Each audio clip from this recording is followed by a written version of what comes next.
Greetings everyone, welcome back to more Bayonetta 2. In the last episode we end up taking down Glamour, and after taking down Glamour she decided to shoot us before getting sent to the Inferno, and Loki is falling to his death. Well, not really, but now it's time to go to the Cathedral of Cascade. I have to say, that first boss was pretty interesting, but I'm still wondering who that Lumen Sage was. Who really knows? He probably was a nice dude, but he was sure one hell of a fighter, I gotta say. Anyways, enjoy more cutscenes. That is the Bayonetta 2.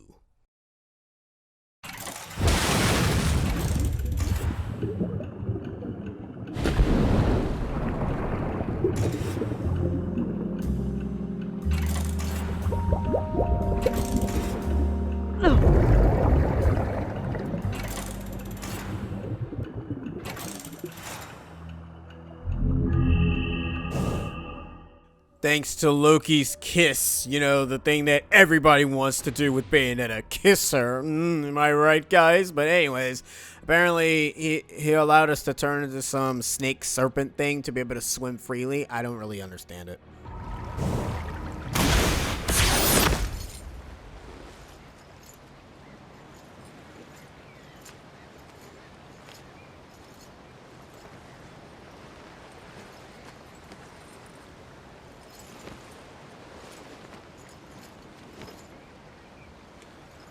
Now, why did you have to go and do that, little one?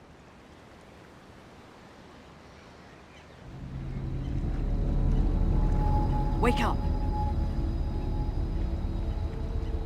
Damn it! Wake up! Enough jokes! Wake up!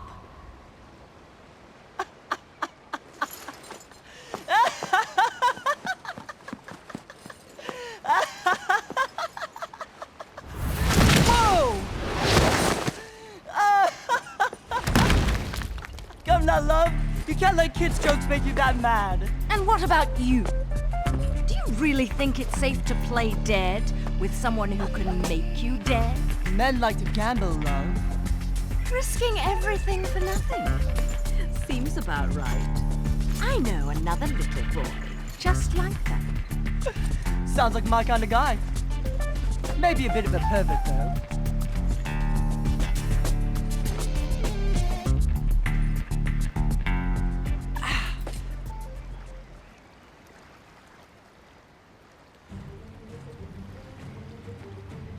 Let's go. We're almost to the cathedral. Alright, now it's time to start the Cathedral of Cascade. Now, of course, there are always hidden verses. To be able to try to swim as Serpent Bayonetta, or as what I'm going to call it, or Snake, whatever, it's a bit odd. And these enemies now, I actually forgot their names already, I was fast. They have a shield protecting them this time, so you have to essentially counterattack after they have attacked you. So it's pretty interesting that these guys have angelic shields to them. Take that into thought, guys. It's kind of similar to how most of the enemies in No Witch Time, the hardest difficulty in Bayonetta 1, where most of the enemies will have the capabilities of, well, no, Glamour, Grace and Glory, the golden ones, are basically the enemies that had that shield properties going for them, where you had to use Witch Time, which is the only way to be able to defeat them. That verse 1 is avoidable. You don't really have to go ahead and do it. And to get verse 2, and this is very out of your way, do not go into the tunnel just yet. What you want to do is you want to find a specific area that is enclosed, so to speak. And if you swim, we're going to be able to see it anyways. It actually doesn't take me that long to find it, unlike the chapter where we fought the Lumen Sage in, where it took me a while to get to find that one. That's why I had to cut it.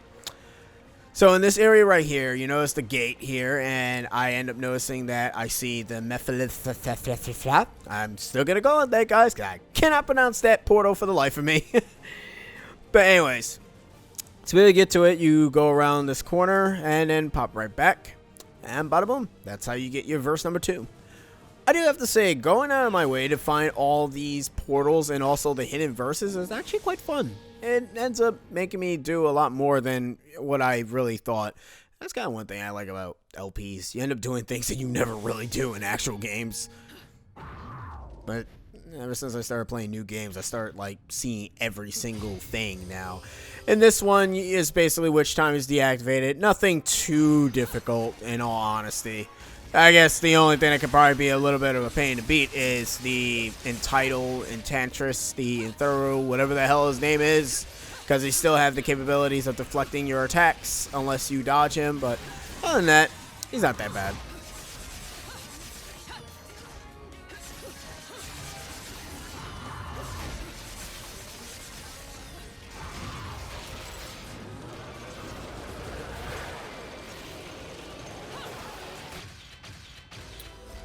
And Babushki. That was very easy to do. Seriously, these portals, they had to make these easier because they really did realize that people couldn't do the first ones. The first ones were disgusting. And we got ourselves an extended to our life bar. Booyah! Seriously, I have to really think that Hideo Kamiya really was a fan of Legend of Zelda. Because, I mean, really? 4 hearts? Really? Even though in other Legend of Zelda games, when we got to Twilight Princess, they consist of 5, which, okay, whatever. Anyways, we're back. So now in the cathedral, I would say that there are a lot of quote-unquote reused enemies. Well, actually, no, there's a lot of reused enemies, and that's one thing for Bayonetta that I kind of have an issue with. I mean, that's kind of an issue with a lot of hack and slashes, to be perfectly honest with you, is that you always have reused enemies. Now, for this one, you actually don't want to go through that tunnel just yet. You actually want to go down to the bottom. Also, swimming is a bit awkward. You can swim faster by repeatedly tapping the B button, and it will allow you to be able to swim. It will allow you to swift swim, but you have to tap it repeatedly. And another thing is that it's controlled by both the camera and where you're it's mostly controlled by the camera. And yeah, it's essentially how you're swimming in this. It's a bit awkward, and luckily enough, you don't have to use that transformation to fight your enemies. So that's a good thing. Thank God. Anyways, grab the Moon Pearl and get an extension to our magic. I think it goes up to just 2 bars and that's it. Even though, I don't know. I always use Umbra Climax way before I even get the second bar filled up. So, whatever. We're actually going to be meeting ourselves a very new, unique enemy, which I will say that there is not many of these type of enemies because, you know, this is their real first introduction. So, yeah, it's actually kind of cool. You guys are probably wondering who I'm talking about. Well, let's just say we're about to find out. But first, Bird. The underground graveyard. Look at all of the gravestones.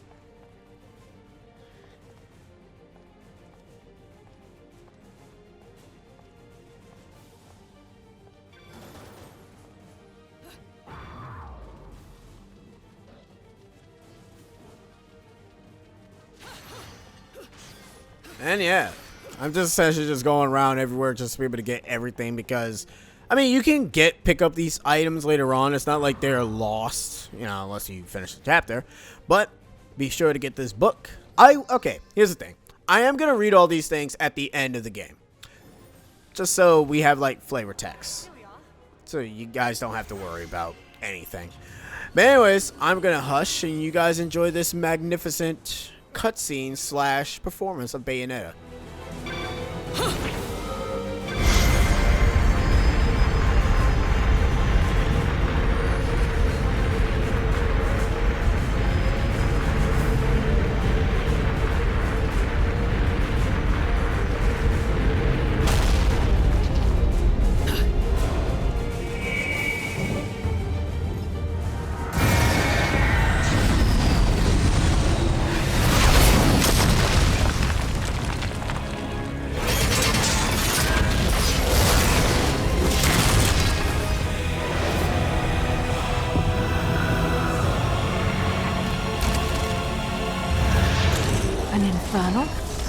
They don't look like your kind of normal attention.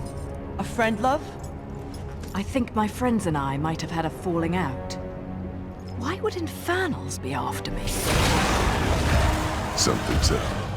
The balance of powers that keep things in check don't feel right, does it? Good to know some of you are keeping your part of the contract. Let's do this. And now we get our introduction to Pain, the driver of agony.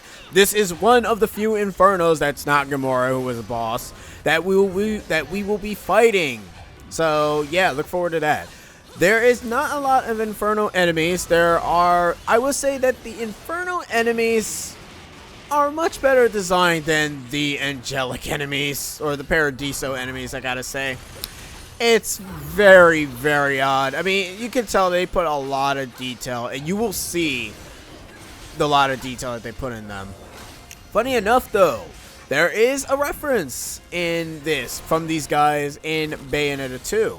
It's kind of more so of a reference to the Devil May Cry series. You guys will know what I'm talking about when we actually get to a Pacific area that changes the Halo currency to something different. So anyways, it's no problem. Now, I have a bit of an issue. If the Inferno enemies are kind of like going nutso bongos, and I understand why Madam Butterfly is not, but why the others aren't?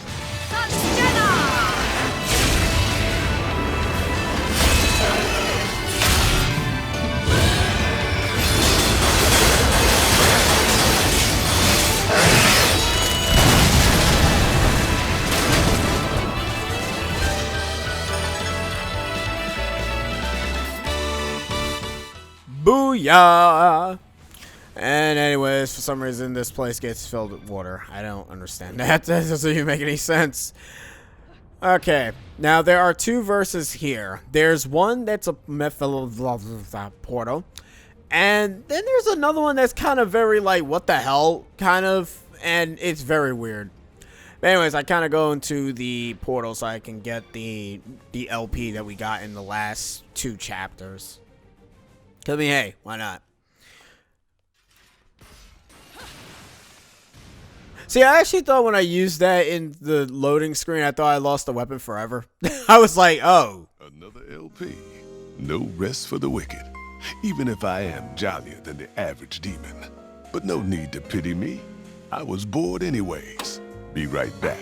This one's gonna be fun. Been looking for a workout like this for a while. Ta-ta.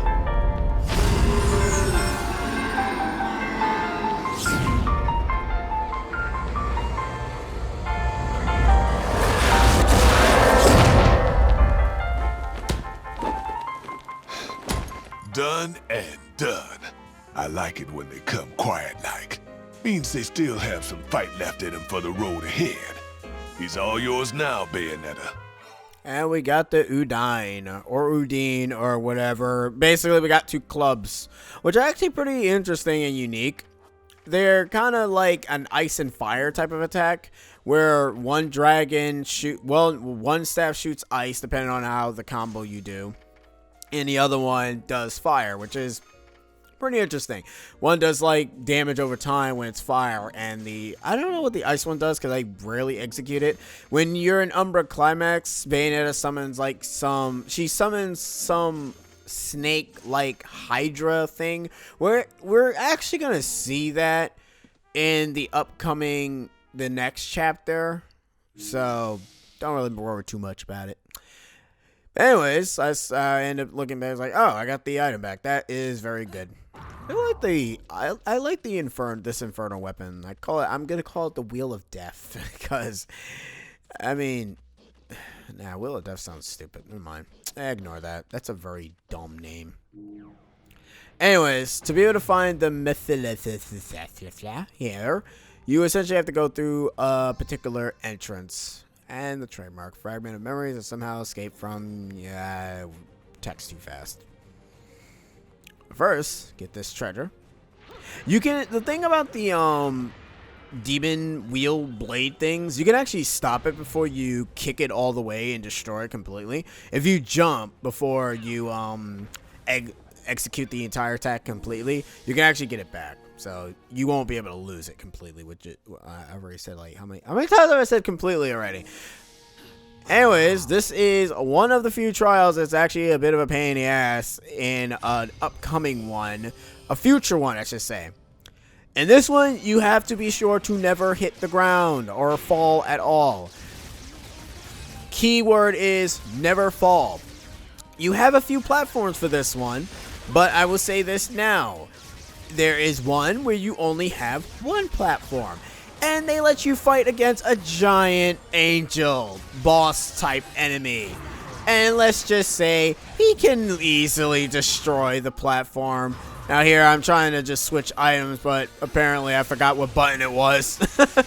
So I just said screw it and let me just kill these guys normally. And I do a good job, sort of. I almost end up literally falling a lot, but I managed to go ahead and complete it without any problems. So yeah. I thought I was going to lose, but I didn't. Cool.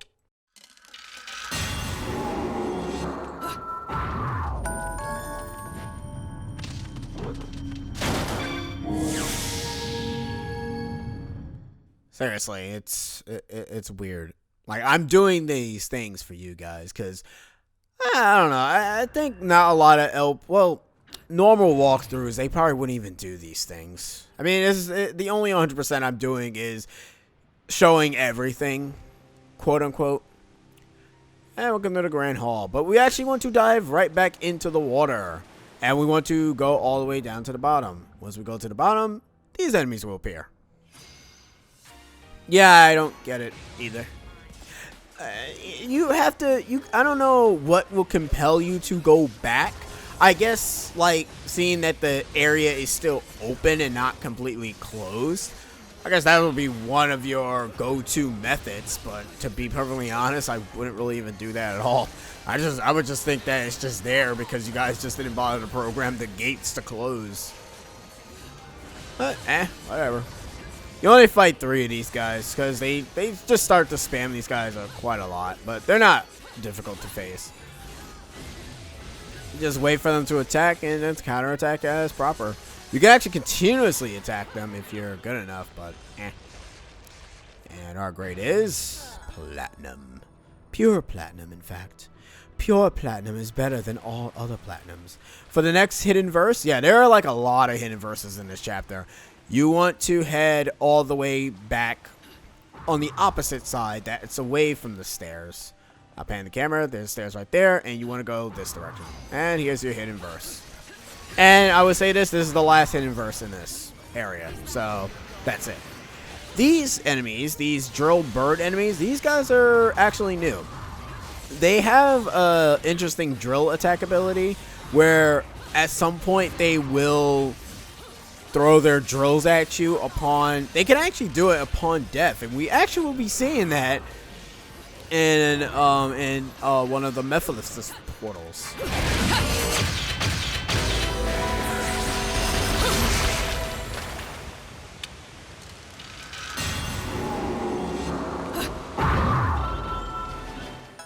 Alright.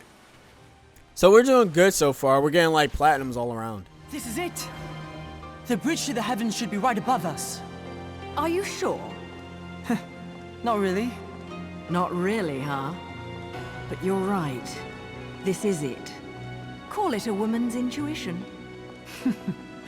Women's intuition? What kind of silly comic book shit is that? You still don't know a thing about me. Let's just say I have plenty of experience with nothing coming to mind. What? I spent 500 years not knowing who I was. I only found out the truth recently. You too? Listen, I don't remember a thing. Nothing. I don't even know why I'm so damn sure I need to go to that mountain. But I know I have to. It's all I know. Does that make any sense? Come now, little one. Can't let the girls know you've got a heart. It's not like that. If that's all you know, that's all the sense you need. Just believe. That's what I did. Bayonetta. Yeah, that's basically all we had to do. We had to essentially just believe, and we believed all right. We believe so much to a point where it took us in, like, how many chapters to get our memory back?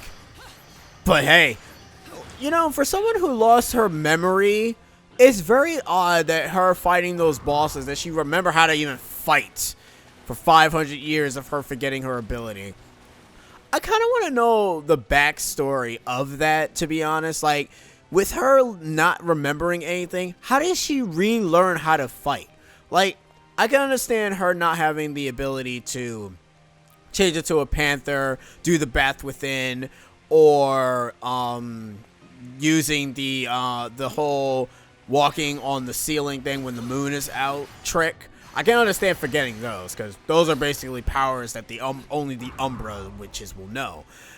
But how is she able to use Wicked Weave, use Madame Butterfly, Madama Butterfly, and, you know, so on and so forth? Like, how was she able to use those abilities? Like, I don't know. I always find amnesia to be very odd at times, because sometimes it's like a catch-22. Like, sometimes you forget this, sometimes you forget this, and sometimes it's just, I don't know, it's just weird. This trial, essentially, it's pretty basic. You just have to kill all the enemies within the time limit. Very strict time limit. Well, it's not really strict. It's actually pretty tameable time limit. By the way, watch what happens when I defeat this enemy. Yeah. I actually thought that would have counted to my damage, because if it did, I would have really called foul. But it didn't. I still got a pure platinum. Booyah!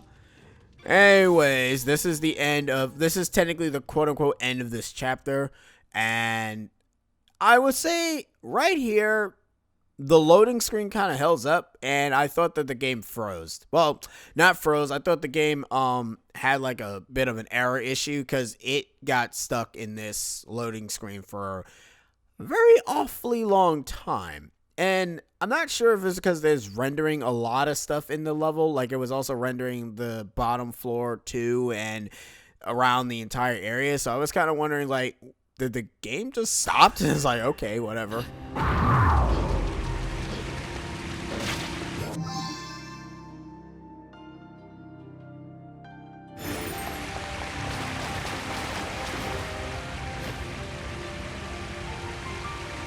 Course, the wonderful Raven.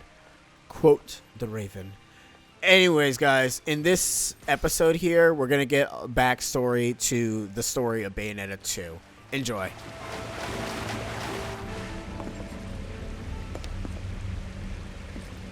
I think I remember this.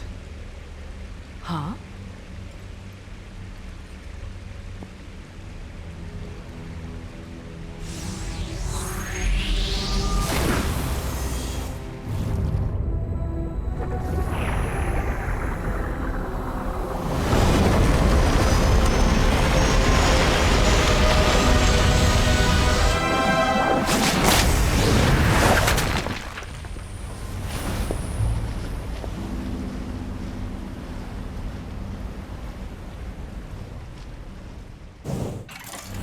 You again? Oh, hey, mouthy brat kid. So, I see you're acquainted. How did you get here? I'm the great Luka Luca. I didn't go through all these ridiculous ordeals to just randomly show up in opportune places, you know. See? Risking everything for nothing. Told you I knew someone just like that. So, what are you after this time? Oh, loads of stuff. For instance, I found this really great place for seafood. They do an amazing sardine meuniere. But more importantly, I'm investigating an old Noah-Toon story known as The Legend of Aesir. The Legend of Aesir? And this fairy tale is? Actually, this might have something to do with you, Bayonetta. You don't say. The Legend of Aesir. A legend from the dawn of time. Nobody knows where the world came from. A struggle caused the trinity of realities to be split into 3 realms: light, darkness, and chaos. Obviously, our world was the one born from chaos. The 3 worlds all needed rulers, most of all ours. And the one that ruled the chaos became known as Aesir. Aesir spent the first eternity quietly looking upon the earth from his holy mountain. Where we only see reality and make it match our rules of the world, Aesir saw through reality, and those visions became our world. These observations became Aesir's power. Aesir's eyes were truly the eyes that created the world. However, Aesir pitied the humans for their naivete and lack of free will, so the power he wielded was split into 2 equal halves and entrusted each to humanity's instincts: the right eye of light and the left eye of darkness. By dividing the power of the eyes of Aesir, humans gained free will. They could now choose. With control of the eyes of the world, the eyes that determine destiny, humans could choose their own paths. They awoke to their own identities. Man is but a reed, the most feeble thing in nature, but now we were thinking reeds, and we took our first big step towards grand prosperity. The inheritors of the eyes of Aesir had been granted the power of creation. The eyes. That's right. The eyes of the world, controlled by a Lumen Sage and Umbra Witch. The eyes of the world? However, the influence of the right eye, the one controlled by the sages, left this world forever with the death of the final sage.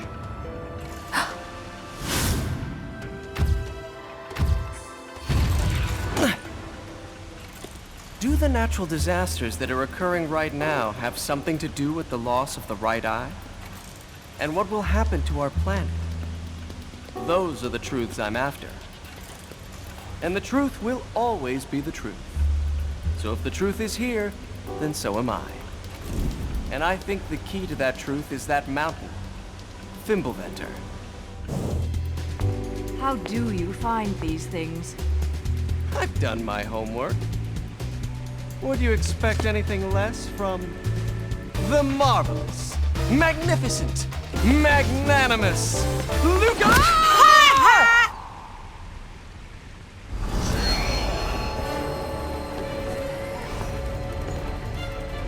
Bayonetta, get on! And after that very long exposition, I using the wrong word. Now we got ourselves a bit of a short gauntlet. Huh, that's weird. Also like a shadowy figure.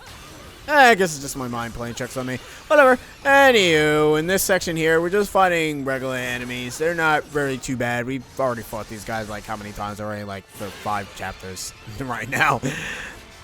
So yeah, knowing that both eyes, both Bayonetta's eyes and Boulder's eyes, were essentially both the key of having a very stable world. And since Boulder is gone and dead, as we saw in that prologue, the entire world is going into chaotic. And that's kind of one thing I like about Bayonetta 1 and 2.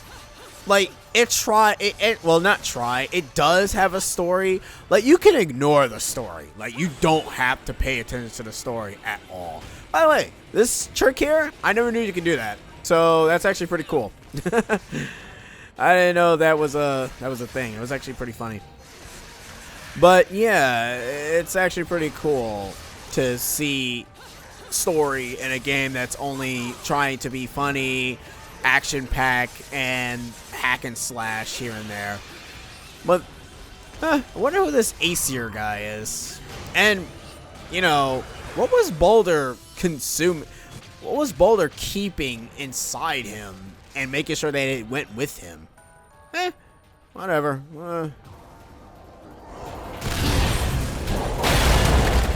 Shit!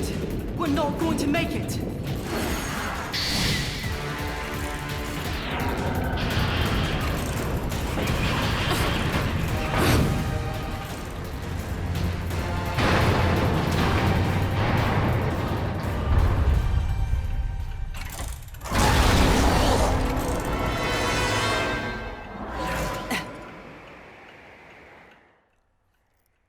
Alright, now for this section here, to be able to get the pure platinum, what you need to do is you need to hit this guy 3 times for combo's sake.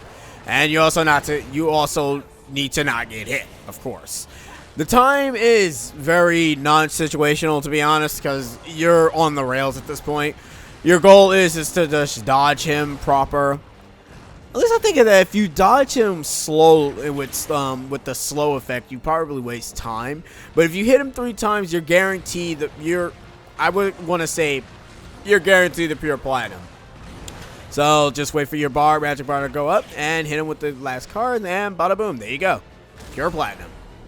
And for some reason, Bayonetta makes a sound, which is weird. I don't understand that. I really don't. Like, really?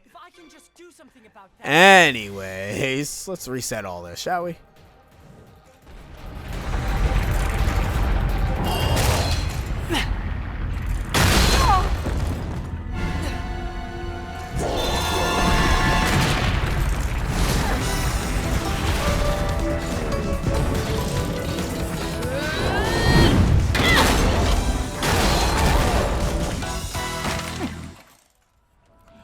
Alright, now time for the last verse of this place. Alright, I'm gonna just spoil it now. I get a silver. I'm so sorry, guys. This fight went on for way too long. I couldn't get a gold. I got myself a silver. I was so disheartening because I was really trying to do a playthrough where I don't get anything lower than a gold. But no, I couldn't even do that, folks. And you want to know something? It's probably all going to go downhill from there. Probably, I don't really know. Who knows? Maybe I might do a good job and probably still keep up with the whole platinum, pure platinum, the rare pure platinum, and the occasional gold. Who knows? I'm kind of hoping for that because I kind of want this file to be better than my main file, because my main file sucks. Alright, so these guys, they essentially fight the same exact way. There's really no different in them. Just one is ice and one is fire. I would say try to do as much combos as you can, but that really doesn't always guarantee that you'll win. I think I should have just used Udine at this point, but no, I was too stupid because I, for some reason, love to use the damn swords like a dope. Like, I don't know what the hell is wrong with me in this section. Like, this was just terrible. I don't know what is with me in fighting these big giant enemies for. I do so well in fighting little enemies, but big enemies, nah. I always do make up a quota, though, to never use items, unless I'm, like, in dire death state that I'm going to. But, no. Even if I am in a dire death state, I'll try to not use items for Bayonetta 2's sake. Bayonetta 1 is a different story, because Bayonetta 1 needed it. Even though using items of Bayonetta 1 caused you to have a low rank, which sucked. But, whatever.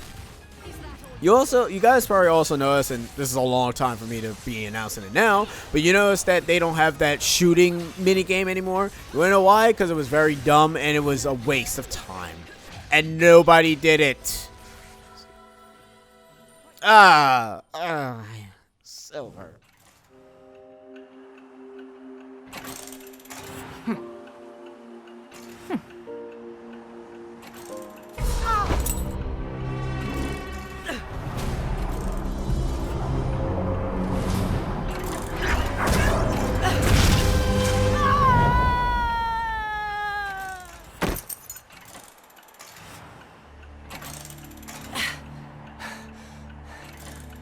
Right. Let's go. Let's.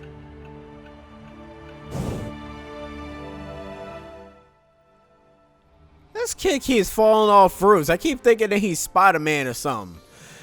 But luckily enough, that silver didn't prevent me from getting a platinum. The only time I keep getting golds is only on bosses. So, Anyways, that's the end of this episode, guys, of Bayonetta 2. In the next episode, we'll be taking on a boss. I was gonna say main boss, but I actually don't even remember his name. But anyways, see you guys next time. Laters.